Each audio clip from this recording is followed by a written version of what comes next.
Y más vamos a estar hablando esta noche con nuestro invitado, con Leonardo Soto. Él es economista, a quien ya tenemos aquí en nuestros estudios. Leonardo, un placer tenerte. Hola del Valle, un placer. Nuevamente acá en el programa. ¿Cómo ves la situación de Venezuela? La economía para que pareciera estancada, la inflación cada vez subiendo. Algunos economistas todavía hablan del riesgo de entrar nuevamente en hiperinflación. Desde tu punto de vista y el análisis que pudieras hacer sobre el entorno económico, ¿no? En el contexto inmediato, más que entrar al abismo de la hiperinflación, estamos a un paso de la estanflación. Estancamiento con inflación. La economía está detenida por muchos factores, no es una condición nueva, lamentablemente esto es un acumulado de decisiones que no se han tomado a tiempo y que obviamente están prelando con el hecho de que el país en este momento no tiene flujo de caja. Es decir, como bien lo mencionaste, PDVSA no está en su capacidad óptima, plena o la adecuada para que pueda generar ese flujo de caja, esa entrada de divisas, de dólares necesarios para que la economía pueda moverse y fluya como lo veníamos viendo. Sabemos que hubo un frenazo, digo yo, un freno de mano abrupto que se dio por el tema de las detenciones por presuntos hechos de corrupción, y ahí nos lleva a hacer a nosotros un cuestionamiento clave como economistas y todo ciudadano en general. Entonces ese dinero que estaba circulando en la economía era producto de presuntos hechos de corrupción y obviamente toda la estructura de PDVSA basado en el hecho de que una vez que cobra, paga proveedores, a su vez recibe dinero en las estaciones de servicio, ese es el deber ser general, pues genera un torrente de circulante en la economía que desde el punto de vista operativo se supone tiene respaldo, porque obviamente recibe PDVSA dinero, vende ese dinero al Banco Central, el Banco Central a su vez le liquida bolívares para que pueda ahorrar todos los compromisos internos. Quizás por allí, o sea, estaba la premisa esa que circuló mucho durante el año pasado de que Venezuela se arregló y lamentablemente este año pues hemos visto, como tú lo señalas, una paralización y nos decía la gente de Consecomercio que uno de los principales sectores de la economía que se había detenido era el rubro de los alimentos y que cuando se detiene alimentos, pues se detiene absolutamente todo, ¿no? Claro, el tema de aquella famosa frase que ya hoy quedó en desuso de Venezuela se arregló, ciertamente se utilizó como una campaña de marketing bien interesante que además funcionó bastante bien porque generó dos fuerzas, a favor y en contra, que creó toda una matriz de opinión de análisis nacional e internacional acerca de lo que está ocurriendo en Venezuela. Recuerda que el gobierno actualmente, desde el punto de vista político, sigue teniendo planteamientos de cuestionamiento a su legitimidad. ¿Es legítimo o no? No lo sé, pero a nivel de comunidad internacional tiene esos cuestionamientos y para el gobierno era necesario tratar de demostrarle al mundo que estaba generando, entre comillas, las condiciones para que los venezolanos pudiesen vivir de acuerdo a sus condiciones o de acuerdo a sus expectativas. Ciertamente, si nos vamos a los números, a lo que está en la calle, y esta es una cifra que he calculado y he revalidado en los últimos 2 años, la población económicamente activa de Venezuela, que tiene acceso a un ingreso promedio de $200, no supera el 38%.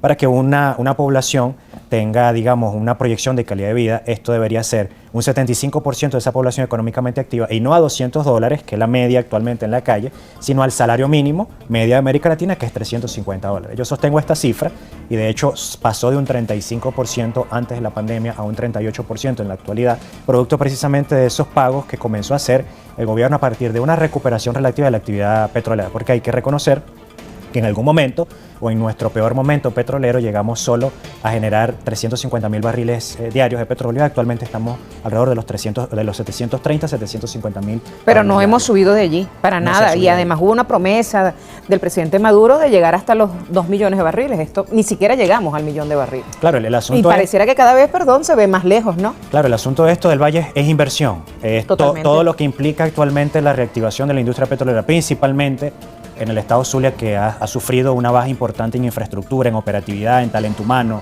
en las condiciones mínimas que inclusive Chevron pudo haberle solicitado al Estado venezolano para instalarse en el estado Zulia, que sigue siendo, digamos, una tierra fértil en esa actividad puntual. Pues hay que dragar el lago, por ejemplo, hay que garantizar las condiciones de las bases petroleras. La alta inversión que tienen que hacer estas empresas para recuperar los niveles de producción, por lo menos llegar al 1 millón de barriles. Vamos a hacer una pausa en ese tema porque nos toca irnos a corte en estos momentos, y el resto seguimos hablando porque es muy interesante lo que está pasando con la industria petrolera, porque con la entrada de Chevron y todo esto, pues había allí una esperanza, pero una esperanza que no ha podido ir más allá. A la pausa y ya regresamos. Seguimos esta conversación con Leonardo Soto al regreso. Ya venimos. Ya de vuelta esta noche aquí hablando sobre economía con Leonardo Soto, economista, y nos fuimos a la pausa. Estamos hablando sobre nuestra industria petrolera, el caso de Chevron y el lago de Maracaibo, el dragado, que bueno, parece que está contaminado, algo así como que el 90%, ¿no?, del lago, algo así, está muy afectado por los derrames petroleros. El lago de Maracaibo está en este momento en emergencia ambiental. Ya eso es una verdad, voces que de hecho se ha hecho... Hemos visto imágenes. Y lo que implica, inclusive en una oportunidad se dio una imagen satelital del lago donde se reflejaba pues los gases tóxicos que el lago estaba emanando y se llegó a la conclusión de la emergencia ambiental. El tema de la industria petrolera y de la incidencia que tiene la industria petrolera sobre la posibilidad de que el lago se encuentre en esas condiciones, obviamente un tema de inversión.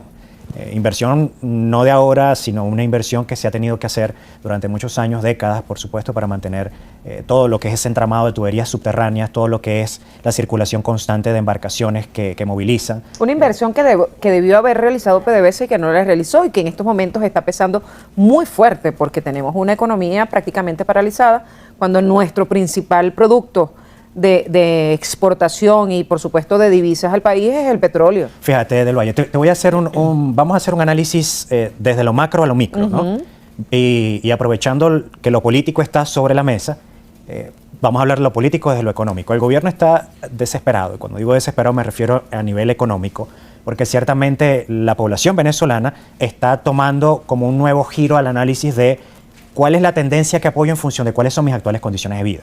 Entonces, estratégicamente, ¿cuáles deberían ser las prioridades del gobierno? Y hacia allá creo que están apuntando por las acciones que están tomando actualmente. Petróleo y energía. ¿Okay? Todo lo que es petróleo, y precisamente por eso es que viste esta negociación reciente con Chevron y el inicio de sus operaciones en el oriente del país, con todo lo que ha sido hasta ahora el tema del servicio de deuda. Por ahí un lado. Dos, el acuerdo que se firmó con Repsol y Eni para el tema de la exportación de gas, que Venezuela tiene reservas suficientes de gas para ser inclusive competitivo en esa área. Tres, el tema eléctrico, desde el punto de vista eléctrico y gasolina. Que está terrible también el sistema eléctrico nacional, claro, nuevamente las fallas, pues, ¿no? Claro, entonces, ¿qué pasa? Si tú no reactivas lo eléctrico y lo compensas con el tema de gasolina, tú no vas a tener la posibilidad de generar la inversión suficiente a nivel industrial para poder decir, subo de un 15% de actividad industrial, como se encuentra en la actualidad, a un 35%, y que se mantenga estable todo lo que es el servicio eléctrico a nivel nacional. Y que para recuperar el sistema eléctrico tienes que tener una industria petrolera también recuperada, porque de eso dependen mucho, por ejemplo, el tema del gasoil, para los que funcionan con la planta. Todo lo que es petróleo y energía es prioridad para el gobierno. Por eso es que el gobierno está haciendo algunas omisiones, yo lo llamo omisiones culposas, y cuando digo omisión culposa me refiero al tema del ajuste salarial.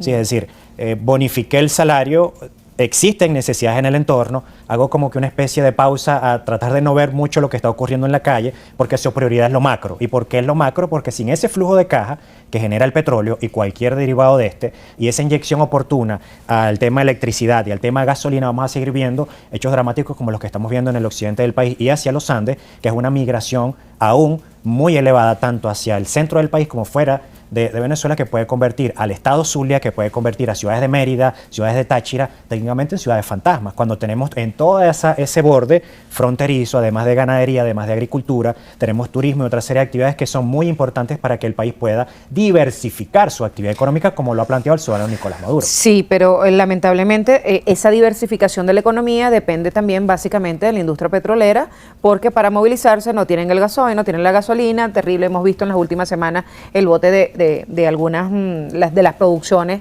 sobre todo los estados andinos, que no tienen cómo traer su cosecha a Caracas, que es donde la venden.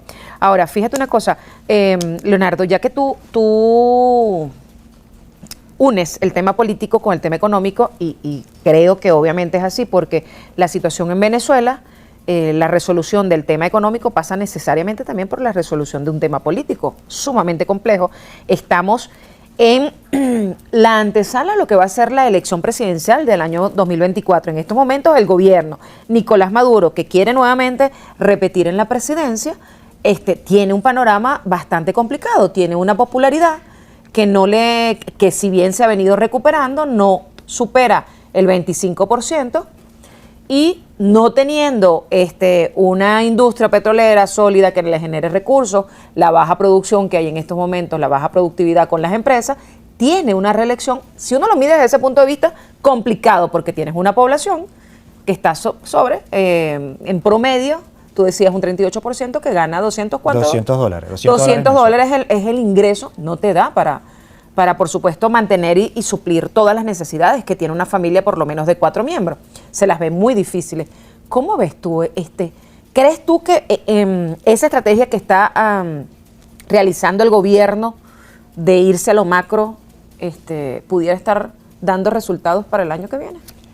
Para el año que viene es poco probable. La única forma de que esa estrategia en efecto pueda garantizar un giro de 180 grados es que las sanciones que existen sobre la actividad petrolera nacional den un giro importante, ¿no? Y cuando digo un giro importante es que se flexibilicen por encima del 50% o que se eliminen en su totalidad, porque de esa forma solo podría tener el gobierno acceso a grandes contratos internacionales y movilizar los capitales que se encuentran retenidos en bancos europeos y en bancos de Estados Unidos y disminuir las querellas legales que existen con algunos activos del país, como por ejemplo Citgo, que aún está digamos, sobre la mesa del 51.1% de las acciones están todavía en peligro, ¿no? Eso es correcto. Estamos hablando de un activo en el caso puntual de Citgo que tiene un valor solo en instalaciones y otros activos de 14 mil millones de dólares aproximadamente. Entonces, por eso es que el gran clamor en este momento, y así lo vemos en medios de comunicación, así lo hace saber el ciudadano Nicolás Maduro cada vez que puede, el gran clamor es eliminen las sanciones o en su defecto liberen los recursos que están retenidos en bancos europeos, que estamos hablando alrededor de 4 mil millones de dólares. ¿Y tú ves eso posible en estos momentos por parte de Estados Unidos, que también tiene una elección presidencial en puertas? A la pausa, me gustaría que me lo respondieras. Estamos conversando esta noche con Leonardo Soto, economista. Ya venimos para lo que será la parte final del programa por el día de hoy. Seguimos esta noche hablando sobre economía, cómo se encuentra la economía venezolana. Bueno, hasta los momentos este primer semestre estancado, con unos altos niveles de inflación y sin muchas expectativas para el año, para lo que resta del año. Estamos en la antesala de lo que va a ser el año electoral y por supuesto del 2024, y esto está marcando una gran presión sobre los diferentes actores, sobre todo el gobierno nacional. Leonardo Soto es nuestro invitado, es economista. Leonardo, nos fuimos a la pausa y estamos hablando del tema de las sanciones, de lo macro. Tú decías que, bueno, sigue presionando el tema de las sanciones para el flujo de caja del gobierno nacional y poder ver una recuperación. ¿Tú ves en estos momentos una flexibilización por parte de los Estados Unidos en el tema de las sanciones? Sí ha ocurrido, y de hecho hay pruebas recientes de ello con el caso de Eni y Repsol para el tema de la posibilidad de exportar gas. Sí ha ocurrido con el tema de que se sigue actualizando la licencia de Chevron y sus operaciones en Venezuela. Sí ha ocurrido porque de hecho a Estados Unidos le interesa que de una forma u otra su principal proveedor de petróleo, uno de los más cercanos, aunque ciertamente nuestro petróleo tiene características para su refinación, pues esté cerca. Hay una diferencia en el tema de los modelos políticos, pero a Estados Unidos le conviene desde el punto de vista estratégico. El conflicto en Europa, Rusia-Ucrania, no se ha detenido y sigue existiendo una tensión internacional con todo, con los cereales, con energía, con petróleo, con todo. Entonces, si tienes un aliado comercial cerca que te provee el petróleo que tú necesitas, pues es lo más ideal. Sin embargo, y ahí es donde viene el tema clave, el gobierno del ciudadano Nicolás Maduro y todo lo que eso representa, pues sigue aún cuestionado en cuanto a su legitimidad a nivel internacional, y esto lo hemos visto, por supuesto, con el reciente, digamos, proceso que el gobierno intentó ante las autoridades de Londres para recuperar esas toneladas de oro que representan alrededor de $1.000 millones. No se logró. Es decir, sigue existiendo ese contrapeso en el hecho de aún no existe reconocimiento pleno del gobierno de Nicolás Maduro. Y que necesita también tener dinero para apelar a ese tipo de acciones que cuestan muchísimo, con un bufete internacional. ¿Y por qué te digo que el gobierno está apuntando a lo macro? Y vamos nuevamente al tema político. Estamos en un proceso de campaña electoral prolongada. Nicolás Maduro hasta ahora ha sido, y así lo he visto en los últimos años, del año 2013 inclusive, siempre ha ofrecido un milagro económico, una recuperación espontánea. Este es el año de la recuperación, y eso ha venido año tras año. De hecho, hace poco vi un collage de distintos titulares de medios donde desde el 2013-2014 él siempre ofrecía el año de la recuperación y no se ha logrado. La única forma de lograrlo... Bueno, es que está pidiendo un milagro. No es que está pidiendo, ofreció un milagro, ¿no? En economía los milagros no existen, sí. Pero más allá de hecho del hecho populista, no, y en la parte religiosa hay algunos que se cumplen, otros no. Entonces, o sea, tú lo puedes pedir, claro, pero no quiere decir que ocurra. Entonces, ¿cómo puede ocurrir una recuperación en hechos desde el punto de vista económico según las características de Venezuela? Reactivar la industria petrolera, dejar de ofrecer un milagro, una recuperación espontánea y basarte en los hechos, que es lo que está pidiendo la sociedad. Por eso es que Nicolás Maduro está enfocado, y todo el gobierno que él representa está enfocado en lo macro, porque sin lo macro, sin la economía internacional, internamente es imposible una recuperación en el corto plazo. Ahora, pero Leonardo, esa estrategia, enfocarse en lo macro por parte del gobierno, la administración de Nicolás Maduro, en estos momentos, ¿es una estrategia acertada o es una estrategia errada? Es que eso es lo que tiene que hacer un presidente, eso es lo que tiene que hacer una presidencia, porque los presidentes se ocupan de lo que implica el país en su conglomerado como un todo. Ya lo que es gobierno regional y gobierno municipal se supone se encarga de las necesidades puntuales. Obviamente, política monetaria, política fiscal, es una ecuación que viene o no a reactivar la economía y que la municipalidad o lo regional lo impulsan desde el punto de vista operativo. Entonces, ¿qué pasa o qué ha pasado en nuestra cultura presidencialista? Que el presidente es el que hace negocio internacional, pero es el que cambia la bombilla del ministerio cuando se quema, por ejemplo. Es el que está haciendo negocios con los países aliados, pero también es el que está barriendo una calle cuando hay que barrerla para hacer una campaña. Y ese no es el rol de un presidente per se. Entonces ahora vemos a un ciudadano presidente que aparentemente se está ocupando de lo que se debe ocupar, pero en un momento muy crítico en el que también en lo micro hay una situación coyuntural bien importante que, por ejemplo, tiene que ver con el tema de los salarios. En una nómina nacional donde en empleados públicos hay aproximadamente 4 millones de personas y la nómina militar que pudiese estar alrededor de los 2 millones o más, tenemos entonces una responsabilidad nacional. O sea, te supera los 8 millones esa nómina. Sí, el gobierno no puede obviar esa responsabilidad basado en el hecho de que hicieron crecer un gobierno para administrar los recursos del Estado y hoy no tienen cómo responder a esa gran necesidad. Entonces, la estrategia de atender lo macro, sí, el gobierno, sea cual sea, debe hacerlo. Debe garantizar esos negocios con el resto del mundo para generar ese flujo de caja. Y eso es exportar petróleo, exportar cacao, exportar café, exportar oro, todo lo que el país está en capacidad de producir. Ahora, en lo micro, si yo desatiendo el clamor que está haciendo la sociedad venezolana a lo micro, por ejemplo, hace poco estuve en Mérida, en el recorrido que estoy haciendo a nivel nacional, visitando varias ciudades también. ¿Cómo estás viendo el interior del país? Mira, el interior del país está esperando que ocurra un milagro. El interior del país está esperando que ocurra algo que le favorezca. Cuando se habló de Chevron, en el Zulia todos se alegraron por el efecto Chevron. Total. Y yo les comenté, Chevron no va a iniciar operaciones en el Zulia, sino en Oriente, por las condiciones propias de seguridad e infraestructura. Lamentablemente mi pronóstico se cumplió y generó una baja en la moral zuliana. Por ejemplo, en Mérida, muchos meridaños están esperando que Mérida como ciudad, más que el Estado, como ciudad príncipe en sí, sea una ciudad nuevamente estudiantil universitaria. No va a volver a ser una ciudad estudiantil universitaria. Sí, el problema con el tema de las universidades, ¿no? Por ejemplo, Maracay. Maracay se ha visto un revuelo importante en el hecho comercial gastronómico, pero Maracay dependía mucho también de la zona industrial de Valencia, que se encuentra deprimida. Y se está esperando es que se reactive de forma mágica sin que exista un plan esta operativa, esta productividad. El caso de Oriente. Ya te iba a preguntar, ¿cómo ves Oriente? El caso de Oriente, por ejemplo, Anzoátegui como un estado fundamentalmente petrolero y también Monagas, hay un tema con PDVSA está detenida o sus operaciones son mínimas en este momento y las personas están esperando a ver qué es lo que va a pasar con PDVSA para poder pensar en qué hacer. Y eso es muy peligroso. Sabemos que PDVSA se va a reactivar, se tiene que reactivar. Y más allá del hecho de la expectativa que tiene la ciudadanía es porque pudiese ser parte de la estrategia del gobierno, como bien lo dijo, de lo macro, para fortalecer toda la estructura económica aguas abajo. Pero ahora, simplemente esperar a que cosas ocurran a favor, aquí es donde viene el otro factor que tú mencionaste, la agricultura, el turismo. Yo siempre las planteo como actividades fundamentales, inclusive manufactura, como obviamente el eje de transformación. Y sin gasolina y sin electricidad no hay posibilidad de reactivación. Es muy difícil de reactivar y las expectativas, tomando en cuenta todo ese panorama, pues son muy difícil que varíen en los próximos 6 meses, que obviamente uno piensa y uno desea además estar equivocado en esas apreciaciones que se están haciendo sobre los próximos 6 meses, porque bueno, de esto dependemos todos y todos estamos acá y deseamos además la reactivación económica del país y la recuperación. Pero bueno, estaremos viendo cómo se desarrollan los acontecimientos. Muchísimas gracias, Leonardo. Gracias, Eloy, un placer. Por ese excelente análisis que nos has hecho esta noche aquí en Reporte Estelar sobre la economía y sobre el sistema venezolano, lo que tenemos ahora y lo que viene en el resto de este 2023. A ustedes, como siempre, agradecidos por su sintonía. Pasen feliz noche. Queden ahora en compañía de Noticias Globovisión.